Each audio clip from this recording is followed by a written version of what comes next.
তিন সুপারস্টারে বদলে যাবে আর্জেন্টিনার বিশ্বকাপ মিশন। ভিন্ন ভিন্ন তিন পজিশনে বল পায়ে কারিকুরি দেখিয়ে আলবিসেলেস্তাদের আরো একটা বিশ্বকাপ উপহার দেবে ইউরোপ মাতানো এই তিন ফুটবলার। কারা তারা, তাদের সাম্প্রতিক ফর্মই বা কি বলছে, বিশ্বকাপে তাদের ইনিয়েস কলোনির পরিকল্পনাই বা কি, সেসবের আদ্যপান্তই থাকছে এই প্রতি। আসন্ন ফিফা বিশ্বকাপকে সামনে রেখে লিওনেল স্কালোনির অধীনে আর্জেন্টাইন দলে বইছে পরিবর্তনের হাওয়া। কাতার বিশ্বকাপের সোনালী প্রজন্মের সঙ্গে যোগ দিচ্ছেন এমন কিছু তরুণ তুর্কি যারা এরই মধ্যে ইউরোপের ক্লাব ফুটবলে নিজেদের জাত চিনিয়েছেন। বিশেষ করে নিকো পাজ, ভ্যালেন্টিন বার্কো এবং জুলিয়ানো সিমিওনে এই তিন প্রতিভার উপর ভর করে আলবিসেলেস্তারা বুনছে টানা দ্বিতীয়বার বিশ্বজয়ের স্বপ্ন। বিশেষ করে আর্জেন্টাইন মাঝ মাঠের ভবিষ্যৎ বলা হচ্ছে নিকো পাজকে। রিয়াল মাদ্রিদ থেকে ইতালিয়ান ক্লাব কোমোতে যোগ দেওয়ার পর থেকেই যিনি রীতিমতো উঠছেন। সিরিয়া লিগে তার ড্রিবলিং, ভিশন এবং মাঝমাঠ থেকে বল নিয়ে উপরে ওঠার ক্ষমতা তাকে অনন্য করে তুলেছে আর 10 জন ফুটবলারের চেয়ে। আর তাই স্কালোনি সিস্টেমে নিকো পাজ হতে পারেন ডিপলের উত্তরসূরি কিংবা এনজো ফার্নান্দেজদের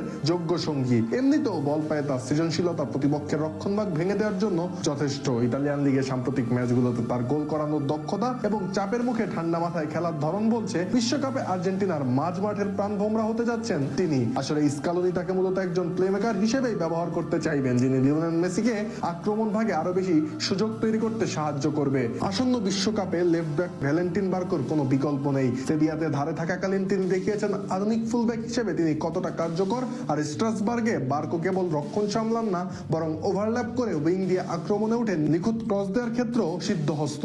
যেখানে তার সাম্প্রতিক ফর্ম বলছে মার্কোস আকুনা, নিকোলাস টাগলিয়াফিকোর দীর্ঘদিনের রাজত্বের পর লেফট ব্যাক পজিশনটি এখন বার্কোর দখলেই যাচ্ছে। স্কালোনির পরিকল্পনা অনুযায়ী বার্কোকে ব্যবহার করা হবে উইং ব্যাক হিসেবে, যাতে আক্রমণ ভাগে বাড়তি একজন খেলোয়াড়ের সুবিধা পাওয়া যায়। এছাড়া বার্কোর সেট পিস থেকে দারুণ সব শট নেওয়ার দক্ষতাও দলের জন্য হতে পারে এক্স ফ্যাক্টর।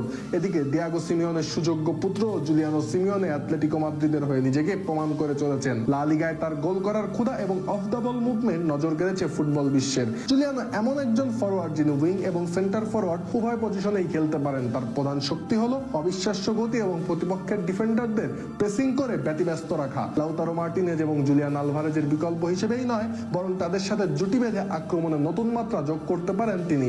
এমনকি কোচ স্কালোনি তাকে সুপার সাব হিসেবে বিশেষ কৌশলে উইঙ্গার হিসেবে খেলানোর কথাও ভাবতে পারেন, যা ম্যাচের গুরুত্বপূর্ণ সময়ে মোড় ঘুরিয়ে দিতে পারে।